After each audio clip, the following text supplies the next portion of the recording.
everybody, I'm Pastor A.J. Houseman, and welcome to 10-Foot Pole, a podcast dig deeper into aspects of the Bible that get glossed over or totally ignored in most preaching. The Bible has a lot of parts that are racy, uncomfortable, and sometimes downright horrifying. Let's talk about it. Welcome to Season 2, Episode 25. This is another special episode alert. Today, I do not have any guests again, so if you're like, oh man, it's just going to be just Pastor AJ talking for the next, however long, it's fine. Go ahead, skip it, come back next week. But if you're interested, I want to dive into something today, actually, a part of the Bible that's actually always made me really uncomfortable, and definitely how it's been used, and still some of the things that, it just kind of is a little bit, and it's something we have to wrestle with. So there's a part of the Bible in 1 Timothy that says women should be silent. You know the one I'm talking about? This text has always been particularly hard for me because, I'm hardly ever silent. I firmly have always believed that women are not inferior to men. And even as a very young child, I never felt like I was less than or insufficient in any way because I have different genitalia than men, right? And I never understood why people, mostly men, would say that women are inferior like this in God's eyes. It didn't make sense to me even deep down in my bones and my relationship with God as a small child. It just didn't add up. It wasn't how I experienced God. It wasn't how I experienced the world or, my relationships. Though, of course, as a young child, I didn't have any theological language to express why. When I was in high school, I started going to a conservative Baptist church youth group activities because I had friends on my soccer team that did, which, if I'm being honest, frankly, if my daughter wanted to attend this, I don't know what I would let her. But my parents did, and I don't know if it's so much as I think the difference between me and my parents is I have a very strong grounding in theology and my theological opinions and framework and what it means to have this kind of theology and exist in the world as a Christian. Very important to me. I don't think my parents, it wasn't, right? And so they're like, sure. All they heard was, it's church. That's got to be a good thing for my child to be spending her time doing. And I'm not sure if I necessarily come out to the same conclusion that all church is good. Anyways, I was pretty active in this youth group, and I learned some interesting shit, for sure. Sorry, I wish my voice was a little better than it is right now, but frankly, I've been traveling, and when I travel and I get to see people, I talk a lot. I know, who knew? And then my voice disappears, so now I'm in that state. So if you're really looking for a nice musty, that's not the right word, a nice descriptor of this sultry voice I have here, if that's your thing, then great. If not, I'm real sorry. It is what it is. You'll probably hear it the next episode or two as well. So, maybe just skip the whole rest of the season. Just kidding. Please don't. Some great stuff coming down the pipeline. Anyways, back to this crazy Baptist church that I went to. This church taught at youth group events and believe that women should not work outside the home, that they could not teach, and they could not speak in church. That the male is the head of the household, and his rule was absolute. So very clearly, definitely, all of your households had to have one male and one female. That was the rules. That wasn't even a question, right?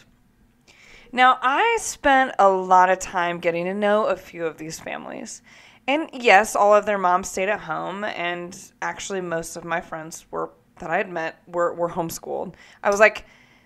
This was my club soccer team, right? So the kids played club soccer, but they didn't go to school. Anyways, except the pastor's kids, FYI, they did go to school. I don't know what was going on there. Interesting about that dynamic. I'll probably never see or talk to these people again. So I'll never know. Anyways, just a fun footnote. So before we graduate, this community, right? So they're all homeschooled. The moms all work within the home, yada, yada. Before we graduate from high school, a few of these families together upped and moved to a particular Baptist specific community in South Carolina from Iowa. From Muscatine, Iowa, they all upped and did that together. So that's fascinating. But they just really wanted to be near this very specific thing. And so I grew up in a household that worked a lot differently. My parents financially were always equal breadwinners. My mom worked 8 to 5 and my dad worked 6 to 3. And so my mom did the morning stuff, and then my dad picked us up from school in the afternoon and made dinner every single night. Like always. My dad's the cook. He still is today. I think now that they're retired, I literally don't know if my mom cooks anything. There's no need. Every once in a while, my dad wasn't always home, right? She had to cook. Anyways.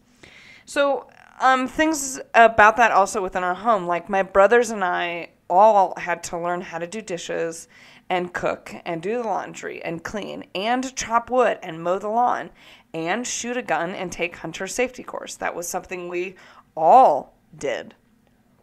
So my new friends lived very different lives. And I wouldn't say that my parents had a particularly strong stance on gender equality, or at least not one that they could probably articulate, especially not from a theological standpoint.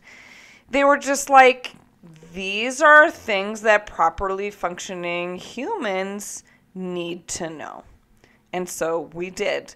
And it was definitely evident to, especially my brother was talking in college, like some of his roommates who literally didn't know how to do their laundry or were not self-sufficient as an adult. So that was really just what my parents were after, right? That we were self-sufficient adults. And again, yes, that included both doing laundry and learning how to shoot a gun. That's what my home looked like. So a little bit different probably than many others. Anyways, so this youth group, there was one particular Bible study group that I went to. Then after I came home with a lot of anger and a lot of questions. First of all, the youth director was an unmarried guy that lived with his parents, and his mother still did all of those things for him. He was not in charge, not in any way in charge or an independent person, because he was male and he didn't have to learn how to, feed himself or clean himself. I don't know. Anyways, one Sunday night, we gathered at the church like we did on a lot of other Sunday nights, and we played games. We sung some songs, and then the Bible study part began. And they had brought a panel of men and women from the congregation to talk about what their roles were as men and women. I was shocked, horrified, and a little appalled, and even made me feel ashamed about the things that they said made them good Christians as related to their gender. And none of it was malicious or particularly degrading. It was all things like men saying it's their calling to provide financially for their family and to make important decisions. They felt they honored God when they took care of their family in this way. And women saying that bearing and raising children is the most holy gift, and they thank God to co-create with them. They live into their calling by teaching their children to be kind and good Christians. They believe in, quote, submitting to their husbands in all aspects of life as God wants them to. And again, the way it was said was framed from a way of love and vocation and calling, that it really wasn't. It didn't come off. It wasn't in your face, women must be silent and men have to do this and blah, blah, blah, blah, blah. That's not how it was taught. But there was still something as the night went on that slowly but surely, I kept sinking into the pit of my stomach. A feeling that it made me feel angry and sad, a little anxious, like being in the room and being like, oh, this is not, what I want. But then also like ashamed. Like, have I been doing something wrong? Or is the way that my family functions wrong? Or are we really like just bad Christians as they come? And so I couldn't handle it. I didn't have a way to like speak with my friends or express my emotion. And clearly, I wasn't going to like challenge all of these church elders and stuff like that in this other church. Well, I guess not clearly. That honestly wouldn't be too far outside the realm of something I would do. But I didn't. I left in silence, almost in tears. I went home, and when my mom asked me how church was, I lost it. I burst into tears and actually had just a great conversation about what was said to me with my mom. And one that like is very formidable to my call story, and that I can just like, I remember to this day how important this conversation was. And so she asked me, I told her what was said to me, and she asked me what I've thought of that. She asked me, what do I think my calling is? Do I think that that's the only way for me to be faithful to God as a woman? And honestly, in retrospect, I am just like so impressed with my mother's pastoral care and being able to have this conversation. But the thing we couldn't articulate, because neither of us had the language to do so, was to actually talk about the scripture that was being quoted and what it means. And to ask these big questions of, I was raised in a Lutheran church. My mother was raised in the same Lutheran church. Why do Lutherans come out with different theology? Why do we have women pastors? Why do we affirm women into the priesthood of all believers and invite them into the full inclusion and participation in church and society when other churches don't, with the exact same Bible? That's the question that has always hit on me. And as you know, as faithful listeners to the podcast, talk about all the time, right? How can we read the same Bible and come to totally different conclusions? Well, we talk about that too. We know some of the answers about how we get there. But the problem is when that happens in how the Bible gets used, how hurtful and painful it can be used. And so this is where I was at as I was sitting, I was 16 or 17 years old in the kitchen with my mom late on a Sunday night. I was sitting on the counter. She would have been leaning up against the oven and chatting about, well, what is my relationship with God? And that God loves me and calls me for who I am. And I am not a person that's going to remain silent. And that I don't think that my only gift that I can give to God is raising children and staying in my home. That sense never made sense to me. And so for my mother to sit and talk with me of like, well, what is it then? What is your sense? Was a beautiful gift that led me into the ministry that I'm in today. To claim this voice and this part of myself was a gift that was given to me from my mom that night because of terrible theology. Not to say that that makes it okay to do that, right? So this conversation being faith-forming for me, because I do believe that women are equal, sacred, and gifted to do more than just wash dishes and have babies. And that our call to God's, to manifest God's kingdom and to be good stewards of family and society doesn't mean having to be inside the home. And so, starting way back then, leading into today, I have had my own spiritual journey with this particular passage. And if you'll journey with me, I'd like to dive into this scripture that is still used today in 2023 to suppress women and girls everywhere in the name of Christ. Well, really in the name of Paul, but that's a whole nother story we could get down right away because, oh boy. Anyways, so 1 Timothy is where this passage comes from that you'll hear quoted.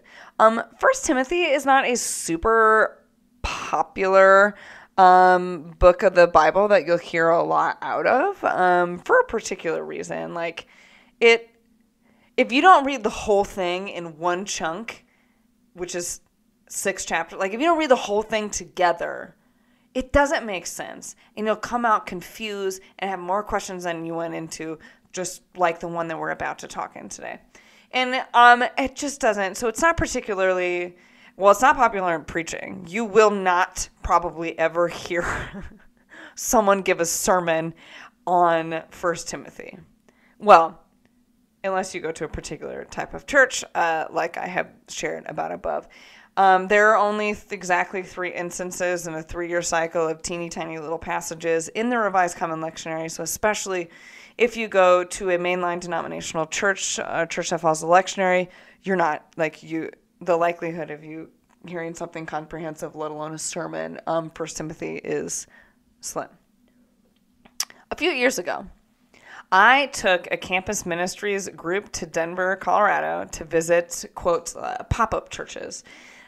These new up-and-coming kind of like storefront churches that the young hipsters were coming out with is real popular in the Denver area. It was like a hub for these creative-style churches.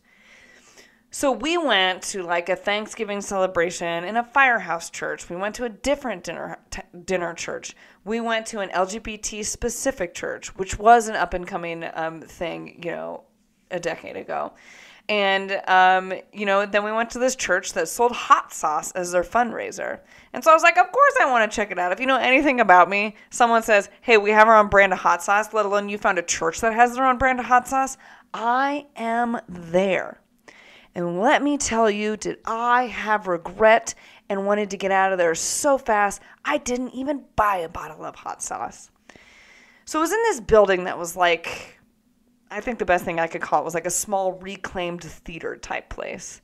It was all black inside, and then they had this one stand in the corner where they're selling hot sauces.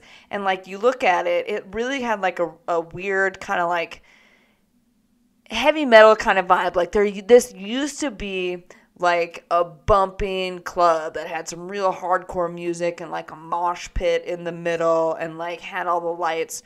Well, none of that's on, so we're sitting in like a, pretty run-down black room with the pit in the middle. And so then there's seating along the side, and that's where we sat. Also, because of that kind of style of this sort of pit in the middle situation, the seating is all around the side. So like, after an hour and a half into it, when it was very clear we weren't digging it, like we couldn't get up and leave. Like, it also wasn't a super populated church. Like, it would have been very noticeable if like a whole crowd of campus ministry people just like got up and tried to shimmy out the side of this pit to get out. So we had to sit through the whole thing, right? So, and there we were. And so there was just one woman and a piano, and she did everything solo. And then there was just one guy. So she did a couple of songs, and then he started talking. And this one guy talked at us for over an hour. And about what? Well, you guessed it. This passage from 1 Timothy and women remaining silent in church. And let's just say, his conclusion, he actually did have some, I will admit, he did have some good background exegetical work that I have since verified that he did actually do some homework before he started speaking. Let's just say, though, his conclusion of where it came out, what Paul meant, and what we're supposed to do with that information as a Christian church did not come out in the same place that certainly I, or probably most Lutherans, would come out with it. And we did try to get out there as fast as we possibly could when that service was over. But again, it led to some pretty good conversations. After everyone in the room, who was mostly also very strong independent women, took a moment to cool down and rant for a little bit, did lead to some pretty good theological discussion and allowed us to explore, again, what our theology and our relationship truly is with this Creator. So, it's time, guys. You ready? Let's dive in. So what I'm going to read for you is from 1 Timothy chapter 2, verses 8 to 15, from the New Revised Standard Version Updated Edition. I desire, therefore, that in every place the men should pray, lifting up holy hands without anger or argument, So also that the women should dress themselves in a moderate clothing with reverence and self-control, not with their hair braided, or with gold, pearls, or expensive clothes, but with good works, as in proper for women who profess reverence for God. Let a woman learn in silence with full submission. I do not permit a woman to teach or to have authority over a man. She is to keep silent. For Adam was formed first, then Eve. And Adam was not deceived, but the woman was deceived and became a transgressor. Yet she will be saved through childbearing, provided they continue in faith and love and holiness with self-control. I'm sorry if you're out there and your ears just burst by having to hear that. But yes, my friends, this is indeed included in a letter in our holy scriptures that we profess. Now, as always, on this podcast, we take great care for context. The art of proof texting is when you take something out of its biblical context and apply it to what you want to say. For example, here, if you take verse 12 out of context, you can apply it like this conservative Baptist church did that I attended. In context, well, it may mean something totally different. And why say my church has a totally different understanding of the role of women in church and society? So let's dive in. That's the second time I've said that phrase. Let's dig into it. Is that a better one? I don't know. Okay. First, this is written by Paul to Timothy. This is important. Ready? Let's say this again. This is written by Paul to Timothy. Who is it not written to? It is not written to the modern day church. It is not written to Christians in general, because we do have letters that were written as open letters to be distributed to churches at large. It was not written directly to the people in Ephesus. There's another letter for that. It's called Ephesians. This letter was written by Paul. To whom again? Who is it written to? Who is the audience? Timothy. So remember that this wasn't meant to be taken as an instruction for the entire church-wide of all the churches to take it and run with it and to pick it apart and to tell everybody when and how women should be silent. Remember that once again. Written by Paul to Timothy. Timothy is an emissary on behalf of Paul. And as of the writing of this current letter, Timothy is living and working with the church in Ephesus. So Paul had already been there. He'd been there for about 2 years and helped get the church set up, started to get some nice converts going, really just kind of, starting to really take off with this whole Christian church thing. And then, he's got to go and start other churches, put out other fires, write other letters in other places. So he sends Timothy to spend time and to work with them because they're having some issues. Naturally, there's little bumps in the road, little things they got to work out, kinks in the system of the Christianity thing. It's pretty early. So he leaves Timothy behind to kind of help this church and to work out these things. So, what I would really like a copy of is the letter that Timothy wrote to Paul. Because this letter that Paul has written to Timothy is in response to Timothy, clearly writing to Paul with some issues. We don't have that letter. We only have Paul's response. And again, so how we take it, remember, Timothy wrote him a letter and was like, dude, I need help.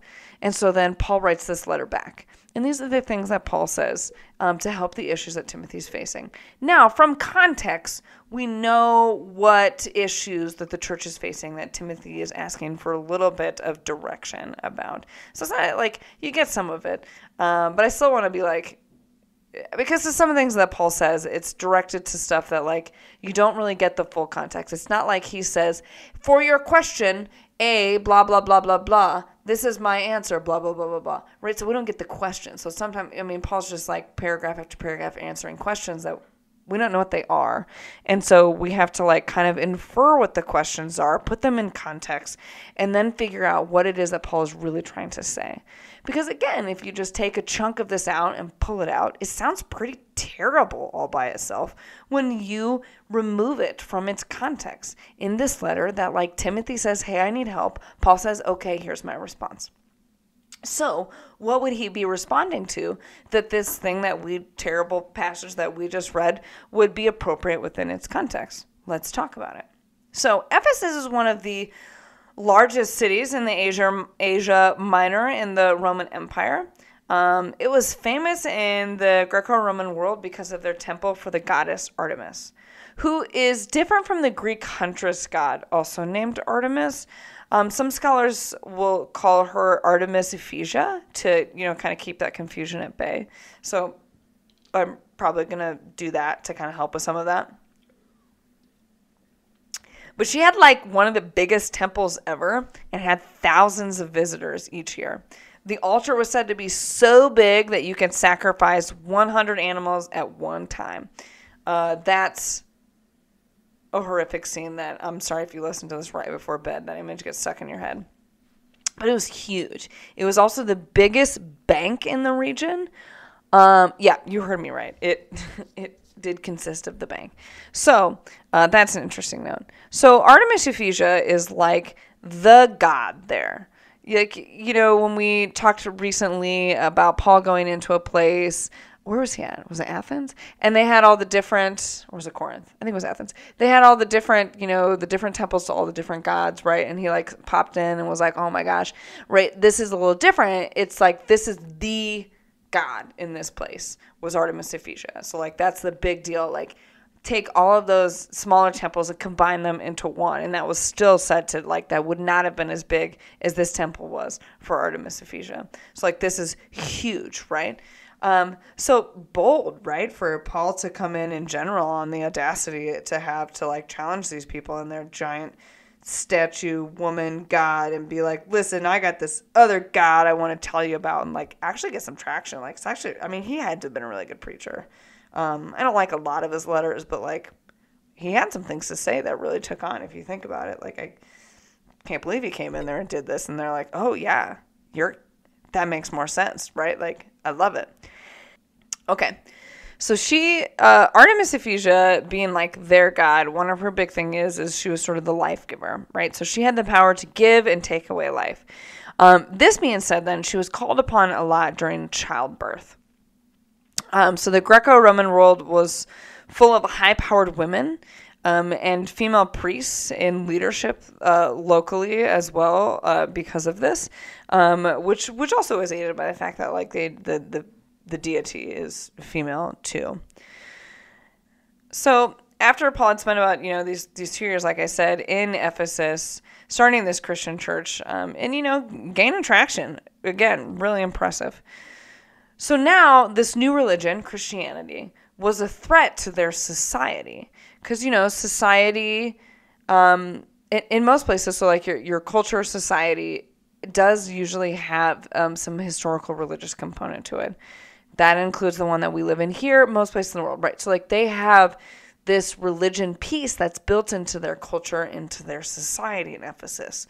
So now with this, this new Christian church taking off there, this is a huge threat to like their livelihood, their society, their way of life, their foundation of understanding the world. That's the big key right there. Like the entire way that they understand the world is being blown open. Because this new God that Paul is introducing is a totally different, like, structural way to the universe. And so it's like, it's big, right? So they're starting to have issues. They're starting to have some fights, some protests, things like that. It's getting a little crazy. So Demetrius is a guy who led an uprising against the Christians, defending the goddess Artemis Ephesia. This story is noted in Acts. So tensions in the city are starting to bud, right? They're getting a little high between the Christians and those that would be, the traditionalists of their faith with Artemis Ephesia. And so there's a few other things that are starting to brew and boil during this time with these two different religious cultures starting to kind of butt up against each other. So Timothy is ministering and teaching with these people, and Paul's giving him, some helpful instruction to help with this current situation, which is to warn against false teachings and traditions that are being interwoven into the Christianity there based on, again, their current sort of religious, cultural society. And anytime that we do that, I want to be clear, it's really hard for us, harder than we think, to kind of pick apart, that whole separation of church and state thing. It's not separate. And if you have any delusion that church and state is separate, I don't really know what to tell you on that. I don't think it's very hard to see that church and state are not separate at all, in our country, especially right now. That being said, right, the way that they would feel about things, the way that they would understand things. And I can even tell you that myself, my separation of church and state, that's not a thing that exists. My understanding of theology, my relationship with God, what it means to be a Christian, what our calling is in the world, directly relates to how I exist culturally, how I vote, what I believe our laws should be. Those influence mine. On top of that, our holidays are things like that. They are days of the week that we consider the weekend. Those are based on religion. So think about just even little pieces of how our society is built and set up that have our religion built into them that you don't even necessarily think of sometimes, right? Even just national holidays. Well, what are they? So they're starting to run into this sort of cultural butt up. And so some of these quote false teachings are making their way into Christianity because it's this is a part of their culture and has been. So Paul is warning against them, against these false teachings and how it is that they relate to, what's going on.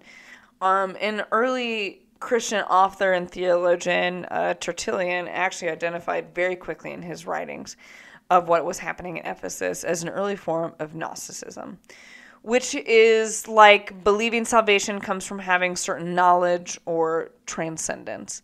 And so there were some things that were going around about knowledge. And this actually gets pointed out. There's actually, it's somewhere in the book of 2 Timothy, I think it's in chapter 4, where he literally was this knowledge doesn't save you, almost explicitly. So he points to that very quickly, that's an issue that's going on. So the false teaching that the 1 Timothy is addressing has to do with prayer, what to do, and in what condition your heart should be in when you pray. And some other Gnostic ideas floating around about celibacy and not eating certain foods. So when you start to talk about childbirth and stuff, it's because there is this idea floating around that women should abstain from having sex, which as we know, then there's no children. So I want to talk about the text in and of itself in our verses. So there is a lot of nuances in language that get lost in translation. This is something that we have totally talked about before, so it's not new information. This is just a reminder that whomever translated it, they had to make decisions about what word that they would translate, like walk or stroll. That could mean something totally different, right? Is it a leisurely stroll through the park? Or is it I had to walk to the farmer's market to get my potatoes? That makes a huge difference of the intent. While walk and stroll may seem like a minor translation choice, there are much larger translation choices that can make a huge difference into how we understand what the author is actually saying. So, firstly, the verbs that Paul uses are indicative, not imperative, meaning they're not a command. They are present things happening. So it would read, I am not allowing, right? Not that women can't do this. I am not allowing. It's still authoritative, but it's not a command. While that may seem like pulling apart hairs, it does make a difference in the wider range about what he would have meant, especially why he would have chosen to do that rather than a command. First of all, let's remember, he's talking to Timothy. He's not talking directly to the church or the women. Another is the plural versus singular. You'll see in the earlier verses and the verses that precede what we have read here, Paul gives instruction for men and women plural regarding prayers. So these first couple of verses here, I desire then that every place men should pray by lifting up holy and without. And so women should dress themselves. Okay. So we have the women and the way they should do it. It's not until a little later when we get into this that all of a sudden it's singular. So we shift to a singular in verse 11 to a singular woman. So is he talking about a specific woman? Or is it women as in the species of women, like addressing woman singular to mean all women? That is a heavily debated question. One that I don't know if I come down on the side of yes, it does. Just because, like, very previously, he says men and women plural. He knows those words. He uses those words. So why would he randomly shift to a woman and not the women or women in general? It doesn't necessarily totally make sense. And that actually is some of the bigger issues with this passage is it just, these weird little things that he did linguistically make it more confusing, especially when you're trying to figure out his full intent and meaning of it. So our beginning verse here in verse 8 is passage. So the passage begins with a therefore in the Greek. So we read it a little differently. So we read it as I desire then that in every, or I desire therefore that in every place. Or therefore, I desire. That's in every place. So this therefore, it's just indicative to us that like there's something else that he is talking about. And it goes back to what he started talking about at the beginning of chapter 2, as he is beginning to go through his false teachings and what Timothy should be doing to help correct them. And so, chapter 2, verse 1 says that, first of all, then, I urge the supplications, prayers, and intercessions and thanksgiving be made for everyone. So then that's what we're talking about, prayer. So then how are we to pray? That's what he's giving us. He's telling us how to pray. This is what Paul really cares about, is the right way to pray. Now, he is getting at is that it should be done humbly, honestly, and genuine, without anger, false claims, or hypocrisy. So he addresses men praying by saying, basically, don't be an ass, right? And addresses women praying, saying, dress in a way that's not about your clothes and your jewels and your pride, in a way that, one thing that I read said that, like, women should dress in a way to church that is about God, not about attracting men. It's about attracting God, not about attracting men. I don't know if I totally like that language, but I understand the intent, right? Like that's what it's saying. It's about what's in your heart. It's not that women should have to dress modestly because men can't keep their shit together if women are too pretty or fancy or showing too much of their leg. It's that your intent when you go to church shouldn't be to impress other people, especially men. It should be to impress God. And that comes from within you. That comes with what's within your heart. So you should pray in a way that your intent is genuine, that your intent is wholeheartedly focused on God, not on these other things, if that makes sense. To let it be about your inner self and your relationship with God. That's what Paul is hoping that they'll understand about prayer. What he is instructing Timothy to share that will help them to pray more genuinely and authentically as to what it means for there to be Christian prayer. Now, the tough part, where we get into verse 11 and 12, and we hear this silent. Let a woman learn in silence. She is to keep silent. Yes, I have to say it creepily like that because it hurts my body to say it. So the silent word that we have here can also properly be translated as quiet or calm or peaceable. And just indeed earlier in chapter 2, and every other time that Paul uses it, it gets translated that way. Like earlier, at the beginning of chapter 2, Paul is talking about kings leading in a quiet and peaceable way. The peaceable here is the exact same word that later the translator used to regard women as silent. So let's talk about that for a moment. How much does that change the meaning of this? That women should learn in a peaceable way. Wow. Saying that, like, what's helpful for us as we talk about prayer and we talk about what it is that we hope for you to get out of worship, it would be helpful, like, if we did it peaceably. Wow. Man, that already sounds so much different there. So why did many English translators choose peaceable earlier and silent here? Now, one could say that variously that they felt that fit better in context. It was one choice. But to change the meaning so substantially that subsequent Christian churches would interpret it so differently, to me, does seem like a harmful mistake to have been made by the translator. Now, that could just be my opinion, but I think when we lose these things in translation, that's where we get most of our errors in how we understand and live out what it means to be Christian.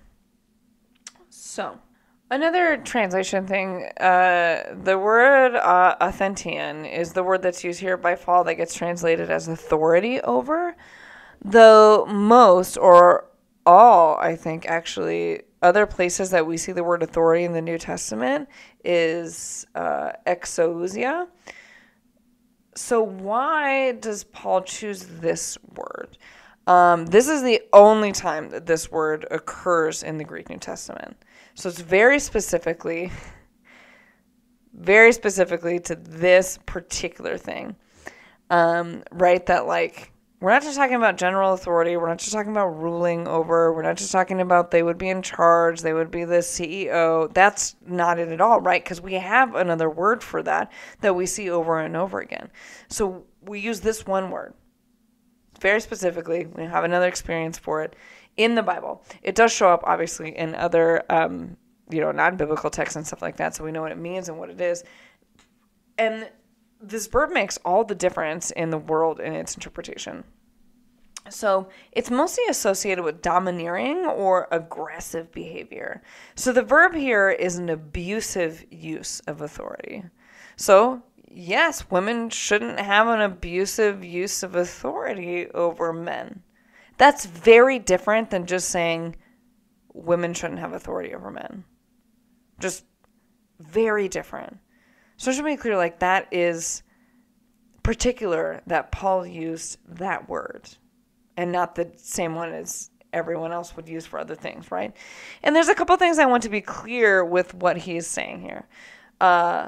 He's not saying that it's okay for men to act this way either. That's not where we're getting at this. Paul addresses the authoritative cultural leaders at this time and place, and that would most likely have been women there and then in that spot because of their deity that would have instructed their culture. And as we see that he's working with some fairly well-off people, especially women. So in addition to the instruction of women not wearing jewelry and all these fancy garments and stuff like that, well, he's addressing women who could afford to do those things, right? Which means they would have been of means and most likely would have been leaders and other state and household heads. So they had that kind of authority and that pull and that sway and those fancy jewelries and those things. And so these are the people that he's addressing. And he's addressing in a way that, like, he's helping Timothy, again, because he's talking to Timothy, to help Timothy to understand how to help these women be good Christians within their context. And so that is that's an important thing to note. So who is he talking to or about specifically? He's talking to Timothy. Who is he talking about? So he's giving this information to learn silently and to be submissive And he's talking to these powerful women who are in charge. Now, what he's not addressing and is saying is though they need to be this way because to be a Christian, the men have to be in charge. What he is telling them is that through their actions, their way that they present themselves makes a difference into how the spread of Christianity, how their prayer, their relationship with God, it makes a difference, right? So I think the real question that I have, or that's been talked about, is like, is there, again, so Timothy wrote to Paul. Paul is now replying. In Timothy's query about a problem that he's having with these false teachings, is it one woman who is kind of causing a fuss and is saying all these things that contradict the Christian teaching, and so he has one problematic person who happens to be a woman? Or is it because there were so many authoritative women in general who had their very specific cultural beliefs and pretty set in their ways system while following Artemis Ephesia, that in order for them to be good Christians, they needed to shut up a little bit and learn. And then it has nothing to do with their gender specifically, but then it has to do with just kind of where they're positioned in their society at that particular place and time. But what is certain, though, especially because, again, this is a letter written from Paul to Timothy to address a certain exact issue in the place and time that Timothy is having. The language that Paul uses, again, the fact that it is the indicative verbs, the mood, and not like imperative, does very specifically continue to reinforce this idea that it is about a very specific thing that's happening, that he is not intending to talk to all women in all places everywhere. Because, actually, if he were, that would be a contradiction to some of Paul's other writing. So to dive a little deep, a little further down into the rest of it, we get this creation story thing where Paul brings up the garden and Adam and Eve. So let's talk about a couple things here. We're going to address this soon. In like the very next podcast episode, we're going to talk about the Genesis creation story. But there are two Genesis creation stories. And so that's something to note here, too. That's very, very important. And Paul is referring specifically to the second Genesis creation story that speaks about Adam and Eve and then goes a little further into the garden, where he says that Adam was created first and then Eve was created. That is the order of operation in the Genesis 2 creation story. In the Genesis 1 creation story, the humans are created at the same time. So actually, it's not even specific to humans that he's created. He's just created humans, plural, and they come in this male and female kind of spectrum thing, which is very different than saying there's one human, his name is Adam, there's another human, her name is Eve. That was the order that I created them. That's language that we get out of Genesis 2, and also it's not even that straightforward as we like to make it. So the Adam, which I think I've talked about before, Adam is not a proper name, and it's not Adam. The Adam is earthling, or dirtling is actually, I think, most accurate, because the Adamah is the earth. It's the dirt. It's the soil. And God, in the Hebrew, creates the Adam out of the Adamah. It is meant to be a play on words that he created this being out of the dirt. It's not gendered. It is an androgynous being. And then, when God chooses to take the Adamah, the Adam, and God decides that there should be two of the earthlings, this is when God gives us a separation that one is male and one is female. Now, how this works is God puts the Adam to sleep and then takes a piece of the Adam out, and out of it forms a second human. And it is at this point that we get the Ish and the Ishash, where the woman comes out of the man, where we get the name Eve as a play off of the Hebrew word Ish. So we have the Ish and the Isha. And then the very first things that he says, the male human says, is that this now male human. And so the very first thing that the first earthling says is that this second earthling is the flesh of my flesh and the bone of my bone. That they are indeed one. And later we even get the language that they are to be united as one, that they complement each other as a whole. Nowhere do we get that one is inferior to the other based on the order of operation in which they were created. So that's, I just want to say, like, I'm not really correcting Paul, but pointing out that, like, that's not a great interpretation of how that story goes. And so to couple that with some of the words that Paul uses here is how we can get such a negative view of this passage. So Paul brings up this reference to Adam and Eve and in the garden because he wants to address sort of like a false teaching thing, right? So who do we get? So it's this this false teaching in the garden story. And well, it's the woman who ends up having the false teaching to them. So is Paul saying that women are more, gullible or susceptible? I don't know. I doubt it, though. I think that, and what I've read is that it's most likely Paul used this reference not because women in themselves are more susceptible to false teachings, but rather this is just the most famous instance of a situation where a woman was led astray by a false teaching, or humans were led astray, and it happened to be specific through a woman. And so I think when he is addressing, maybe powerful, independent women,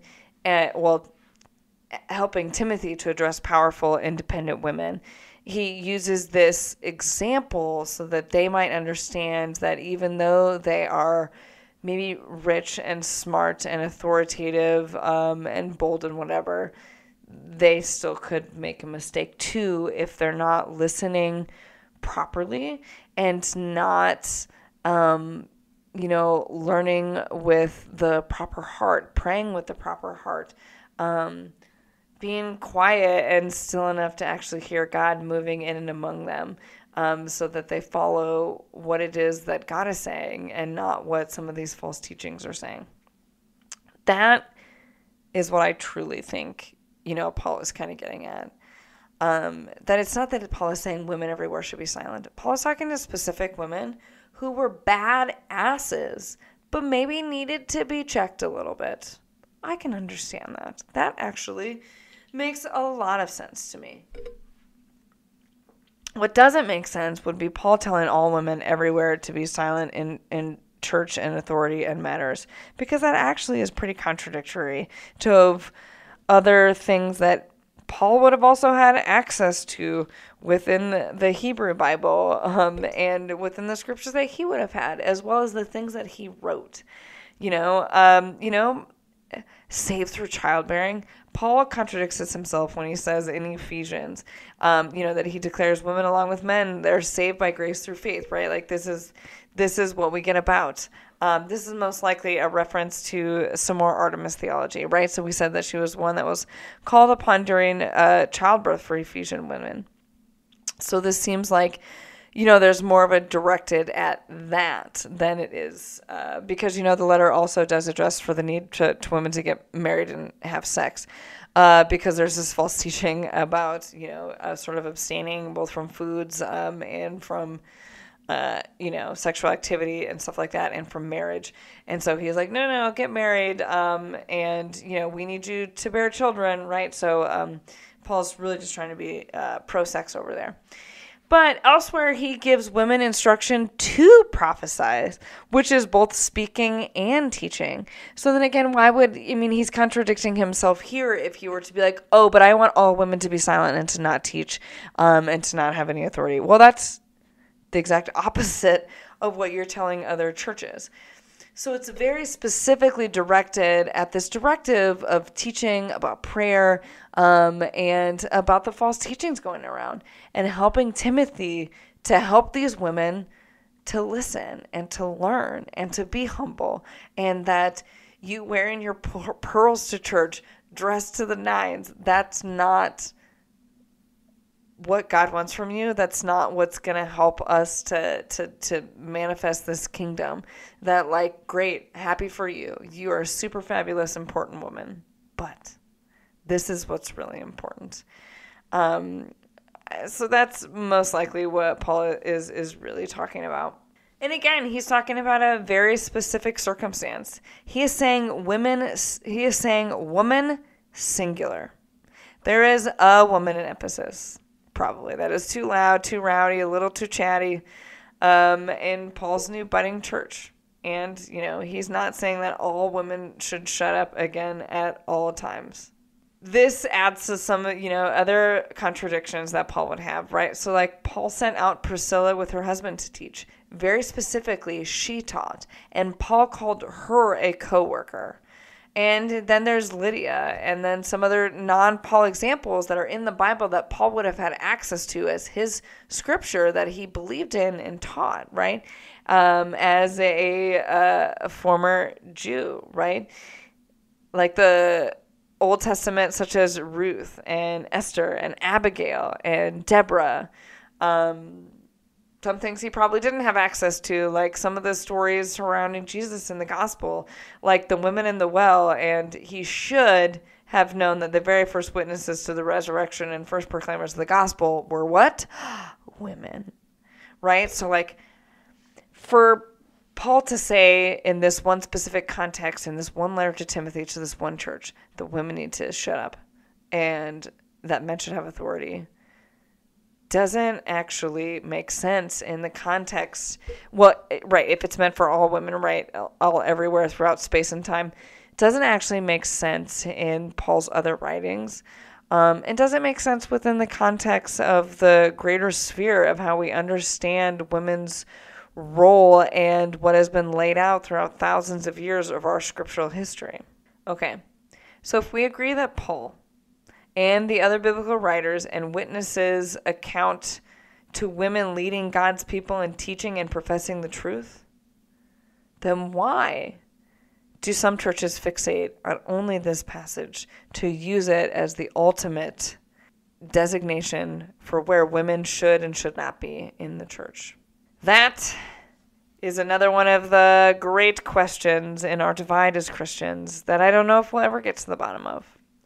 Or if you can try to reason with people that it doesn't make sense in the context of the larger Bible.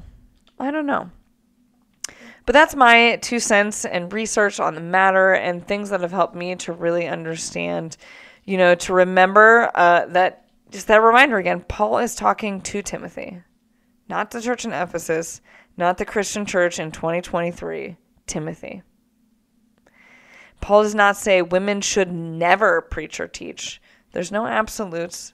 There's not even a direct command of prohibition. Just a reminder. So women,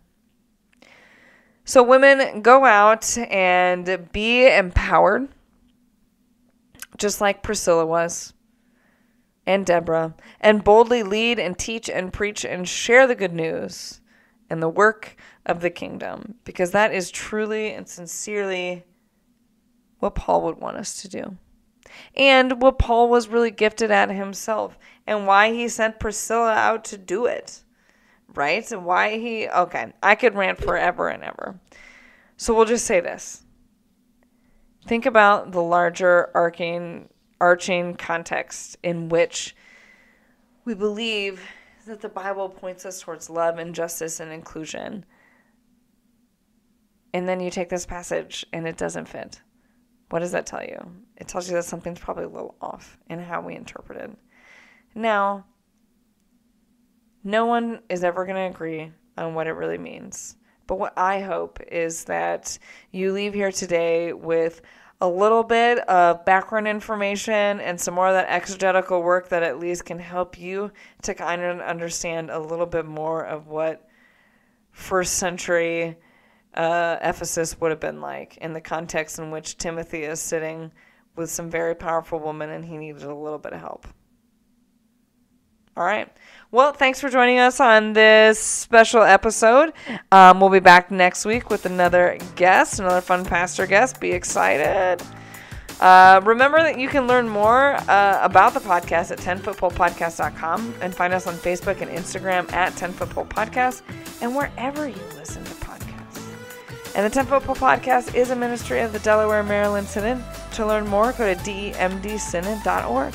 Thanks. Take care.